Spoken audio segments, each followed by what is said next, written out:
Bonjour et bienvenue sur misesenforme.ca. Mon nom est Charles Lamontagne, entraîneur personnel, et merci d'être sur le site aujourd'hui. J'aimerais vous montrer comment faire vos intervalles, comment faire votre tapis roulant au gym. Donc, il y a plusieurs personnes qui font un petit peu l'erreur d'aller au gym et de s'entraîner pendant 1 heure sur le tapis roulant. Que vous choisissez le tapis roulant, l'elliptique ou le vélo, c'est un peu une grosse erreur de passer 1 heure complet sur votre entraînement cardiovasculaire. On s'est rendu compte avec les études scientifiques qu'on pouvait arriver à des meilleurs résultats en moins de temps en faisant des intervalles. Donc, je vais vous expliquer aujourd'hui un petit peu comment ça fonctionne.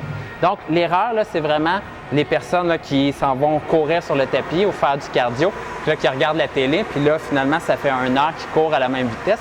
À ce moment-là, ces personnes-là vont pouvoir courir à une vitesse qui n'est pas très, très rapide et ça ne sera pas le meilleur effet possible pour améliorer la capacité du cœur.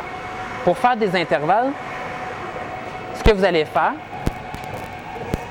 c'est vous mettre une vitesse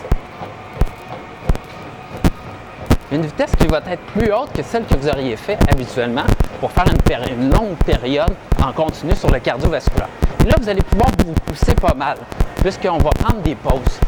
Donc, la chose que je vais vous encourager à faire, c'est de faire de la course comme ceci et de regarder finalement votre chronomètre sur le tapis roulant. Et là, vous pouvez vous fixer comme objectif, par exemple, de faire des 30 secondes de pause, qui sont une bonne méthode d'entraînement par intervalle. Donc, je fais 30 secondes de course et après ça, je débarque complètement du tapis comme ceci.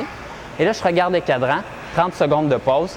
Et par la suite, je rembarque 30 secondes actifs, 30 secondes de pause. Et vous pouvez alterner comme ça.